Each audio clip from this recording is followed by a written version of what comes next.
Hey guys, the newest Banlist for Grand Archive just came out, and I'm super excited. St. Houston ended a few weeks ago, and we got to see how the meta shaked up for Fractured Crown. Now we're gonna see a Banlist. I'm super excited. It's gonna be awesome. And we're also seeing the release of Proxia's Vault, which is gonna introduce some new cards. I can't wait to get right into the new meta. It's gonna be super cool. But let's talk about what changed. So I have the Banlist pulled up right here. So if you don't remember, there's 3 different categories. Category 3 is the banned cards. Category 2 is going to be the cards that are super impactful in the meta, high potential to get banned or hit. They're being watched very heavily. Then category 1 is like limits design space, might have to hit in the future, but not a super big threat right now.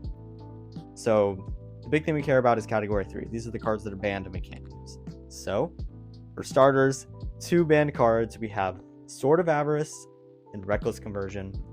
Yes, this is just what needed to happen. I was hoping that Ascension would get hit, but Sword of Avarice does almost the same thing.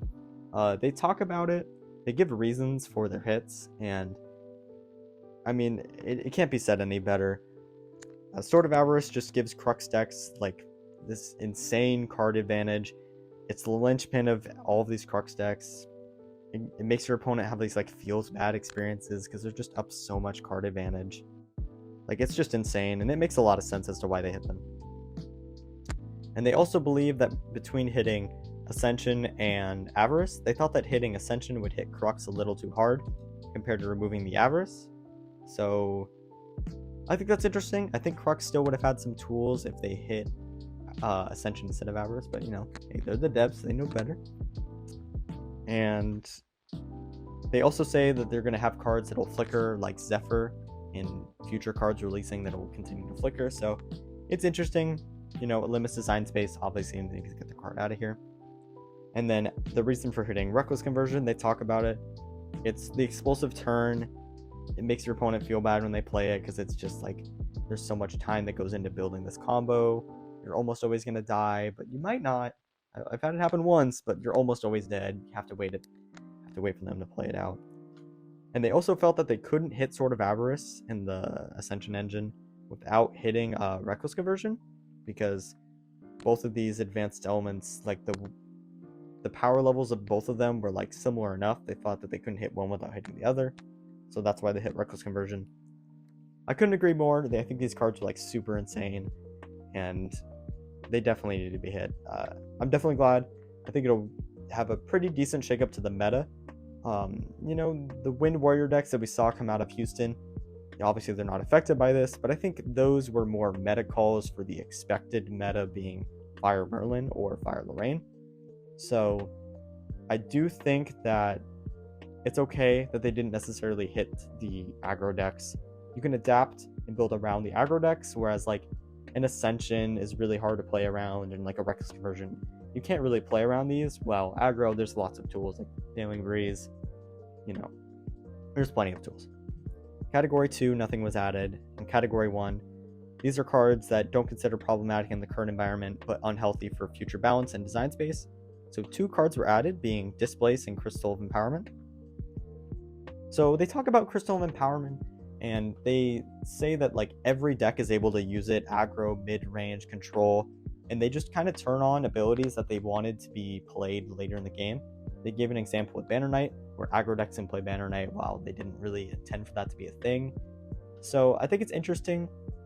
I don't realistically see this card getting hit unless a card from like ALC or in the future is like super broken in combination with Crystal of Empowerment, but right now I don't see that card realistically getting hit, but it is played in everything, so who knows. And then the other one they talk about is Displace. So they compare it to the other cards, like the defensive spells in Wind, like Reclaim and Favorable Winds can pretty much only be used defensively.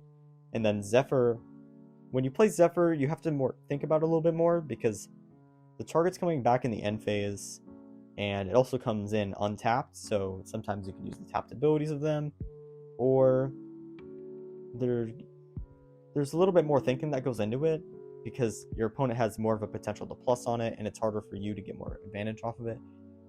While Displace, you can play it both defensively, aggressively, and there's not as much thinking that goes into it.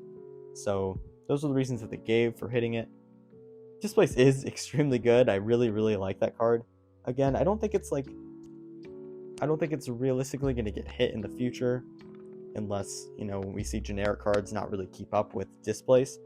But when you look at the playables in Fire and you look at the playables in Wind, I think they're about similar. In Water and Wind, they're different. They do different things, but I still don't realistically see Displace getting it. But now, Proxia's Vault. So this is a new addition to Grand Archive. This is something I've never seen in another card game, and I'm actually pretty excited for it. So what is Proxia's Vault? So it's a new way that they're addressing specific meta issues by releasing cards that players are allowed to proxy even at competitive events. So they're going to be also handing out printed versions of these cards at future Grand Archive events, which is super awesome. It allows them to just introduce cards to shake up the meta instead of waiting for a new release down the line. They could just ship them immediately and try and shake up the meta a little bit more. Instead of, we want to promote Water, instead of hitting Fire, they can just print Water, a better card to help solve some things. So there's 2 new cards coming in Proxia's Vault. The first one's going to be Scepter of Lumina. So this is a 1-cost Regalia item, Cleric Scepter.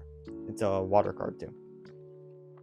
As long as each player controls a water element champion, you may activate this card from your material deck. You still pay its cost.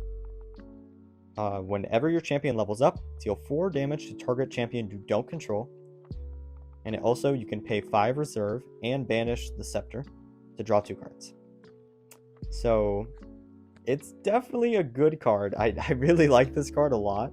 I think the doing damage is really going to matter. The banish and draw 2 was decent, although a very heavy cost. But I do think it is still a playable that almost every water deck will be playing. I don't know if it's going to tip the scale though. I don't know if it's good enough to just say, water's the move now.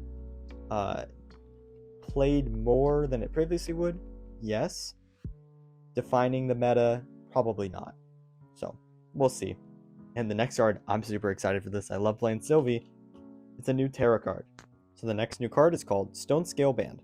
It's a 0-cost Terra Regalia item Tamer artifact. It has class bonus on enter, discard up to 3 ally cards from your hand and or memory, then draw that many cards.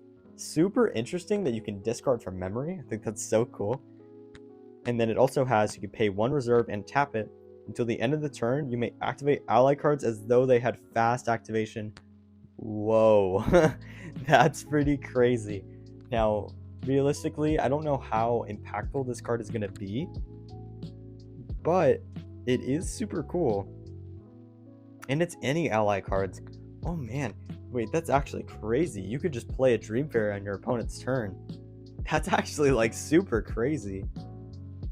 Wow, wait, that's so cool. I didn't even think about that. I thought it said beast or... Yeah, it's any allies. Okay. I don't know if this is going to have a huge impact on Tamer, because I think a lot of Sylvie's struggles come from the early game, but I do think that now Sylvie is going to have a level 3 payoff, because now you can go into Terra, play the Sylvie that searches a Terra card. You search 1 or 2 of a super powerful card like Carl or the Arima. And now that it has fast activation, you can play Arima during the end of the turn, then recollect it gets the 3 counters. Because a 3/3 is pretty easy to kill, but a 6/6 Arima is really good, especially with I think it costs 3. It's pretty decent with the fast activation. That's kind of nice. And yeah, Dream Fairy. Oh my, Raccoon. Wait, this is so good. It's just, how good is it going to be? Because you have to be Terra. You have to make it there. So it is super cool though. This is a really, really cool card, and I think it's going to give Sylvie some really cool tools. So yeah, that was the ban list. Do I think it'll shake up the meta? Yeah. I think Avarice getting hit is big, and it will shake up the meta. Reckless Conversion as well. They both, Rye gatekeep certain decks, and then, Crux is the best way to play a level 3 deck. So, that's out of the picture. I think Lorraine is going to shift more towards the Soulless now. Merlin has to play a lot more control heavy.